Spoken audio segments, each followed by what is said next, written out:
DCKO, Harley Quinn versus Zatanna, issue 1, Leah Williams writing with MIRKA ANDOLFO on the art. Now, I said I wasn't going to read any more fight issues. I have maintained that. I've been true to my word. But Matt decided to read this one, so on you go. I mostly enjoy Leah Williams, and I do love Zatanna as a character. Harley's grown on me in short bursts or whatever. You know, you won't ever catch me actively reading like a whole Harley series, but little one-shots and minis here and there, we're good to go. And I was very, like, I had committed to this, and this was one of the last things I read this week, and I was like, I told our viewers and listeners and Pete that I was going to read this. I got to follow through. And so I did. I read it this morning, and I got to tell you, if the first 2 fight issues were more like this one, I probably would have been reading all of them. Oh. Because Leah Williams takes the opportunity here to really, like, the structure's there of the round 1, round 2, round 3. But instead of doing like nostalgia pops, Leah Williams takes some time to really flesh out the characters and what it means that these 2 are fighting. So it starts with Zatanna in this, like, it looks like a magic-y room. Like, there's all these weird artifacts kind of all over the place, and we start with her narration, and the boxes are purple, and then on the next page we get to Harley, and she just starts destroying everything, and she tells Zatanna, like, hey, you're like the strongest magic user in the universe. If I want to win this, I have to go at you hard and fast. And so she takes the butt of her mallet and hits Zatanna in the throat, rendering her incapable of speech. And that's right after Zatanna had, like, reached out her hand to shake. And Harley saying, like, hey, like, this is winner take all. Like, if you don't have the guts to fight me, then you have no business being here. So the whole first round is Zatanna essentially on the run, and Harley, like, stalking her through this, like, it's not a store, but it's like a storage room of magical artifacts. And it's almost like a slasher movie with, we get these panels of just Harley's feet and just Zatanna's legs, as Zatanna's trying to hide behind all of these. Williams has got a foot fetish bookcases. Yes, just a little bit, maybe a leg thing. And Harley takes the first round very easily. And then it does, the big KO splash page. And then we get Harley doing the Deadpool thing where she's commenting on, breaking the fourth wall and having these meta, comments about, ooh, costume change. And, she says that she can feel the energy, the Omega energy flowing through her. And she says, it makes me feel powerful, like a big farm exec or a mall cop, or even the most powerful creature of them all, a teenage mean girl. So there's a couple little quips here and there. And we get, like, MIRKA ANDOLFO, whose art here, again, through the first chunk, everything's dark and moody because it's in that, like, storage space for all the magical artifacts. And then here we get to all these different costume changes for Harley, and we see the different eras. And she ends up in, like, a combination of her, combination of the New 52 pieced together outfit, but also a little bit of her traditional, like, jester, kind of.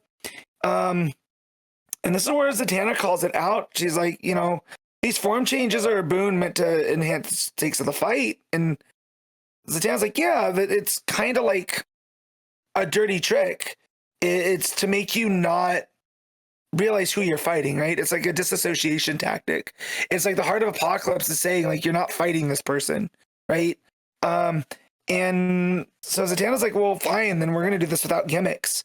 And they're just back in their regular clothes, which, again, from the last 2 issues that we read, where it seemed that to be the entire thing, was like, how can we put out the most ridiculous versions of these characters? And we get into, like, Harley's realm now. So, like, the first round was what Zatanna's mind had put together. And Harley's is just kind of like all these boxes with things, like, in them. Like, there's a star here and a plant here. And she apologized and said she's been playing a lot of retro video games. right? And they get to fighting, and Zatanna heals herself, and Harley's like, well, see, this is why I had to go hot out the gate, because if I could fight you and you heal yourself, I have no chance of winning. And Zatanna takes this like spiky piece of a flower from her mind, from, you know, that Harley's mind had created, and stabs Harley in the leg, and then the actual fight seems to start. So we get like a hand-to-hand fight between Zatanna and Harley. And again, Andolfo's art is really good. We got Harley spitting out a tooth. Before we get to a really quick KO from Zatanna. And again, like these other books have been, it's tied 1-1. And this is where Harley almost tricks Zatanna into winning, because that's what the final endgame is Harley realizes that whatever this thing is, whatever the King Omega is meant to be, and Harley gets a little upset because why does it have to be a King Omega? Why can't it be a Queen Omega? Whatever. It's going to need somebody like Zatanna who understands power, right? So she starts talking Zatanna through this, like, you just got to end it. You gotta kill me, essentially. And Zatanna, she starts using Zatanna's own tactics against her. She starts using the backwards talking magic, right? And that's where Zatanna finally has enough. And Harley pulls this magic gun out of her hat while she's doing the backwards magic. And she pulls the trigger, but Zatanna just yells, "Shut up." And she's got like this weird dark, like it's almost I feel like it's the Omega energy flowing through her. And she yells, "Shut up," and everything stops. And like there's this eruption of energy to the point that it sends out this like spike, and it stabs Harley through. And she ends up, you know, Zatanna winning. And this is where Zatanna tells her, you know, I was never going to make it past you. I just had to make sure that you're ready to do what you need to do. You know, because you're that person. You're one of the good ones. And yeah. And so Zatanna's upset, but the Omega energy surrounds her, and you know, she sees this crown floating off in the distance as she's crying. And she cradles Harley's dead body, and, you know, stands up and says that she's not going to waste, you know, this rage that is now in her for having to kill Harley. And she says, "Who's next?" And she stands up covered in blood. And yeah, so compared to the last two issues, it felt very formulaic. I'm glad that while this stuck to the formula, it at least gave us some character aspects here. You know, this is what I was looking for in the Superman Captain Atom issue. You know, two heroes going at it, and, you know, what the ultimate price is, and Harley immediately clocking what it is and being like, I'm not the type of person that should be wielding, you know, multiversal changing energy. It has to be Zatanna. I really enjoyed it. And I really enjoyed Zatanna's arc of being I don't want to do this, but I'll do what I have to. Right? And that's kind of what I wanted out of Superman, you know, and out of Wonder Woman. And it's weird that it took Leah Williams writing Zatanna to finally get that idea out into the open. And then we jump, because this is chapter 5, right? Yeah. We are now jumped to Darkseid Booster being held upside down by Gorilla Grodd and just getting what? Yeah, just getting whipped around in a like a Planet of the Apes style fashion, and a lot happened Grodd in just those 2 pages from the end of whatever the other book was, Titans this week.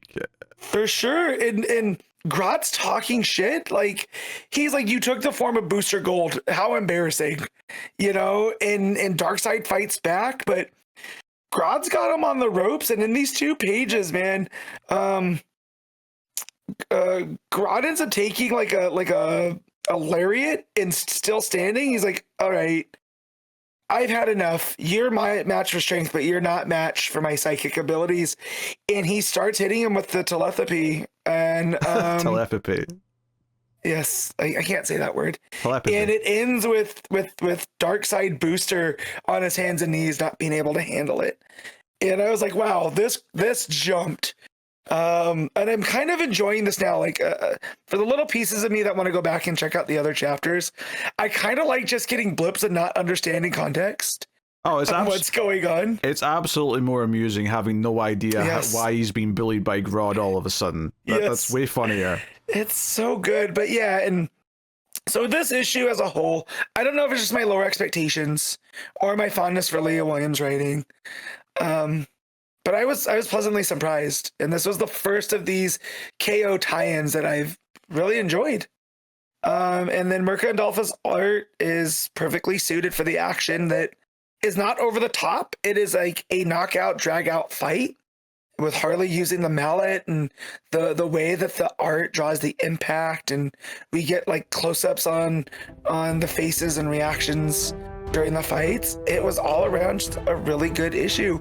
So rating this, I'm gonna have to give this an 8.